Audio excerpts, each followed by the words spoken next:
Assalamu alaikum wa rahmatullah. Today I come up with the chapter 4, the relationship between the theory and the methods. In my previous lecture, I talk about positivism. There's a lot of approaches which sociologists use to prove the social behavior, just try to understand something about the society. So in my previous lecture, I need to take 2 or 3 minutes just to revise. First of all, sociologists, they have data and you just need to understand society. So in my previous lecture I told you about, they take society as a tool to understand people's behavior. So on a major scale they have society to examine. uh, so how to examine a society? It is almost impossible to understand the feeling or the behavior of million of people. So for that purpose they take an approach, a scientific approach just to analyze society, and with the help of scientific approach they have a conclusion about the society, which kind of society it is.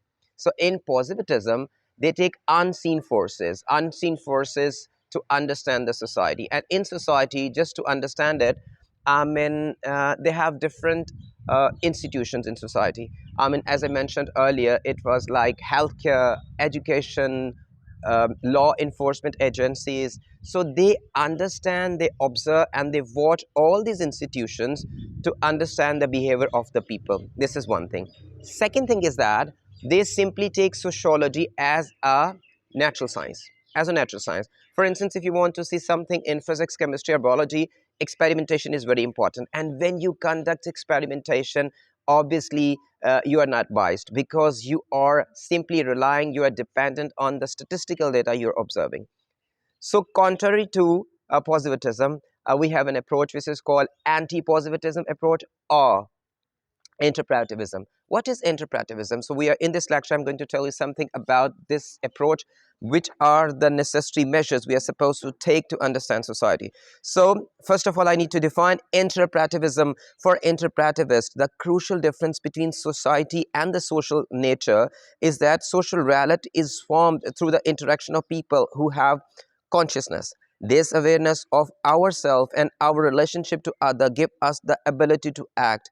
People are able to exercise free will over the choices they make about how to behave in different situations, rather than simply react to outside structural stimulation. You remember that? This is one of the basic difference. This is one of the basic difference. You need to be very uh, concerned about this difference. What is that? In positivism, uh, we rely on scientific methods and we rely on the institution's pressure.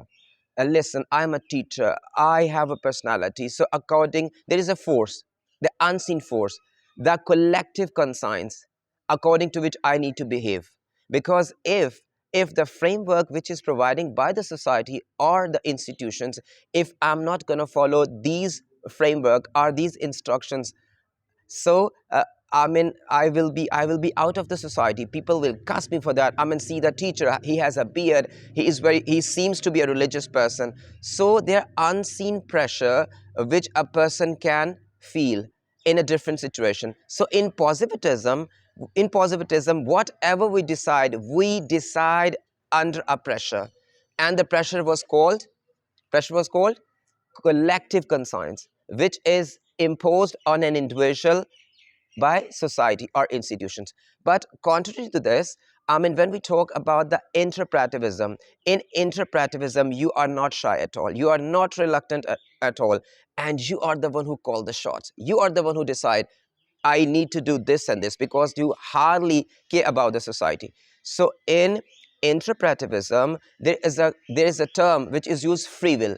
So first of all, we need to understand one thing. If I'm gonna tell you something, I'm interacting with you, so there must be an action and reaction.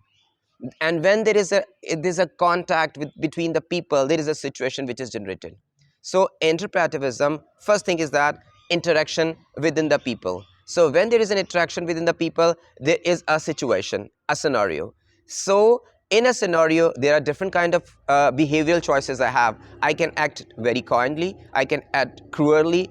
It simply depends on my free will. So in interpretivism, what is important according to sociologists? Your free will, because your free will define your actual personality, your actual behavior. So this is, I mean, if you want to get a very valid or reliable data, so which approach is more probably is better?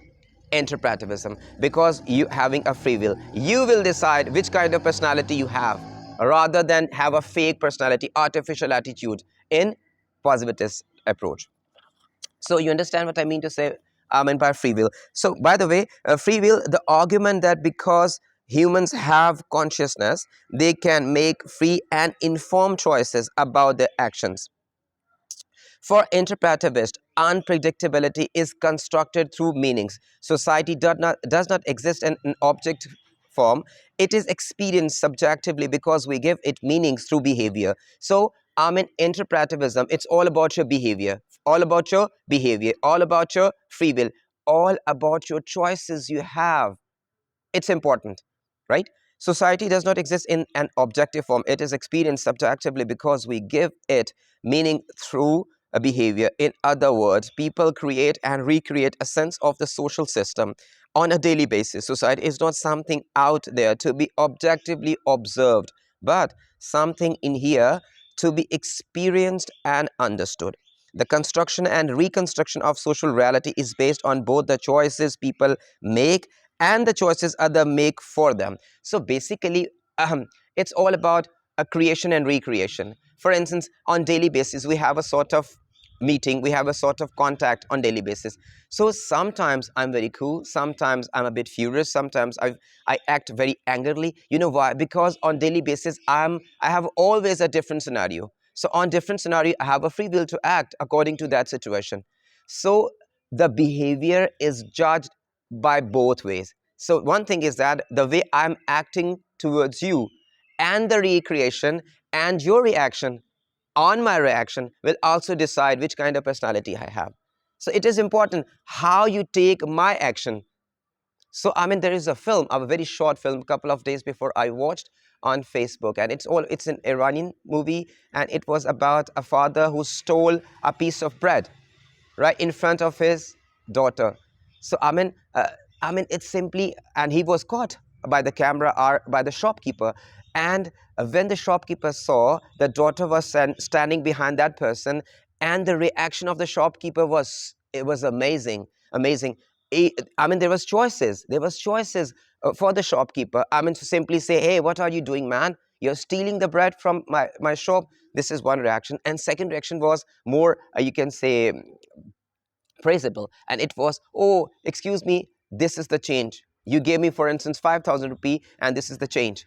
So I mean, he was shocked. He was shocked. I was stealing something, rather than punishing me, rather than just to complain to police for that specific task or a specific action.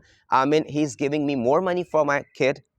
And there was another person who simply said, "Excuse me, I mean, you forgot your floor there," right? So this is what, there was an action which is obviously not, you can't justify this action. I mean, he was hungry, or he was doing this for the sake of his daughter, whatever the consequences was. But the thing is that the reaction decide. I mean, so the people who is observing, who is engaged in action, right? So he is going to decide the behavior, and see that he was very, you can say, he was very surprised by the action of the shopkeeper and the person who was there in the store. So this is all about the interpretivism. Meanings, how can we define meanings? Meaning cannot be extracted by one person, rather than it is the practice, it is the person who is doing something, and the person who is facing it, who is observing the action, and who is going to deliver the reaction. So this is all about in interpretivism. The construction reconstruction of the social reality is based on both the choices make people and the choices other make for them. If you are caught stealing something from a shop, then other in the criminal justice system will make choices about your future behavior. Okay.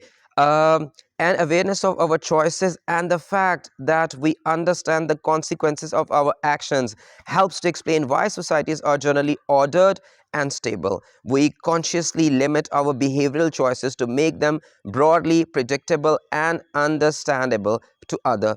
For this reason, fact about behavior can be established, but they always depend on context. This, they will not apply to all people all time in all situation. See that, as I mentioned earlier, the event, the incident of a shopkeeper and the person who stole the bread from there. So this is a kind of simple, this is an example of an event, right? This is an event. So I mean, simply the interpretation, see that interpretation, why did he steal the piece of bread? It is important. I mean, the person who is judging, he is going to decide which kind of behavior he is providing as a reaction. So this is interpretivism. The fact that people actively create the social world make it impossible to establish casual relationship, either in theory or in practice. In if behavior is conditioned by how people personally interpret their world, and no two interpretation can ever be exactly the same, it follows that simple casual relationship cannot be empirically established. There are too many possible variables involved where social context define the meanings of behavior. The best a researcher can do is describe reality from the viewpoint of those who define it, whether they are in a classroom, a family, or or mental institution.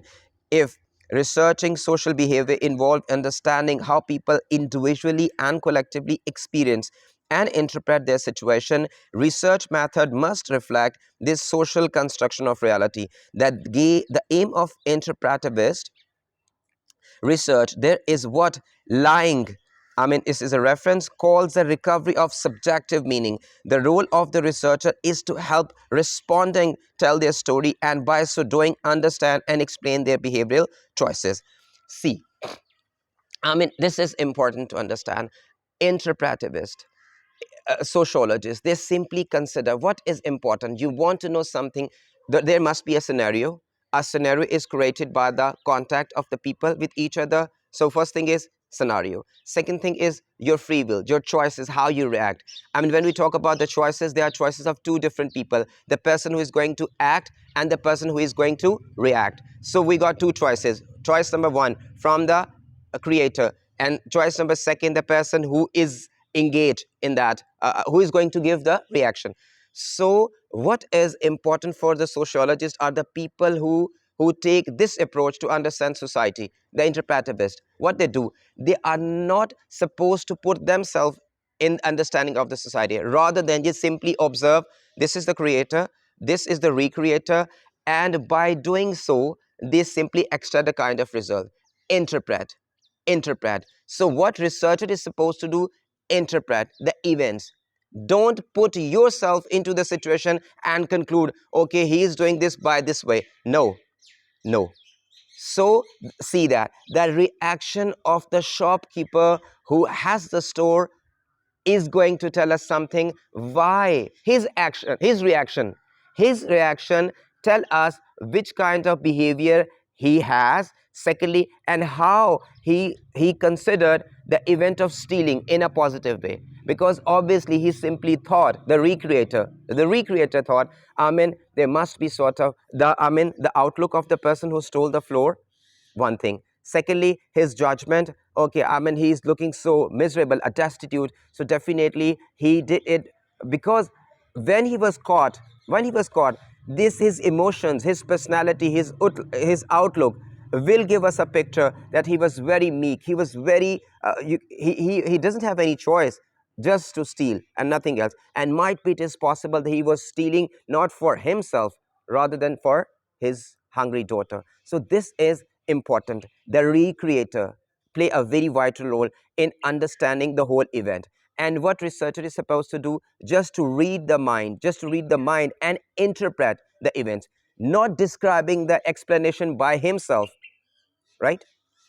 Okay, so how we summarize the whole story? We can summarize interpretivist methodology as follow. The primary aim is to describe social behavior in terms of the meanings and interpretation of those involved.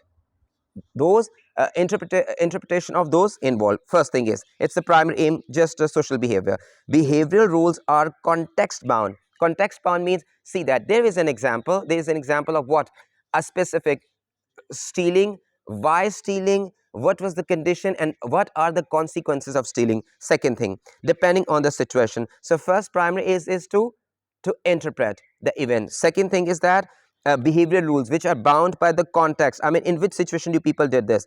Uncovering and describing behavioral rules involving the close study of people's behavior. So third thing, researcher is not going to put anything from his side. Just whatever he's observing, simply write it down. So you are not put your input in it, right?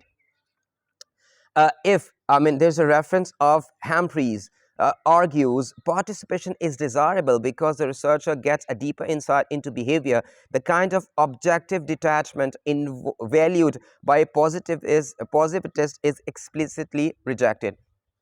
In this way, I mean, you are not supposed to. You obviously there is in positivism, you can't be biased because whatever you have, you need to collect the data and you simply, I mean, write it down. But I mean, to some extent, because you are going to interpret, you're going to interpret. So obviously you can say that, I mean, the researcher who is going to see something and he's going to write it down according to the will of the people. While reliability is important, interpretivist place greater emphasis on achieving validity. So I mean, if you want to understand society, if you want to understand the behavior of the people, it is important you need to be flexible enough. I mean, you need to take two sides of a picture. So when you are going to take the two sides of the picture, so it means that you are taking input from two different sides, obviously the creator and the recreator. So it is more reliable. The data is more reliable because in this way, you have a deep insight of the matter. As I mentioned earlier, the whole story of the floor stealing. So one choice, simply call the police and take the person from here because he was committing he was stealing something. The second choice, what was the second choice of the behavior? Okay, he understand why, under which circumstances the person act this criminal activity. So this is the kind of thing we need to understand, and this will give us a good picture of the society. So this is all I have in interpretivism. I mean, it is almost, you can say that it is far away from positivism, because in positivism there are certain things, certain variables which is unseen.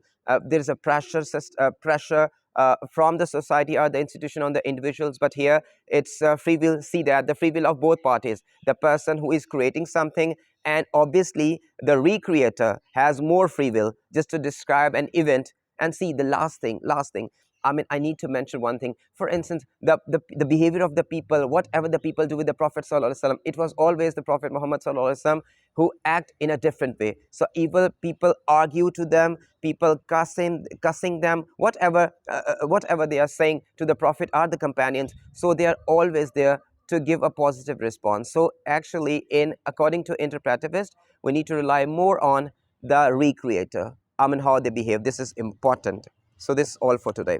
Jazakallah.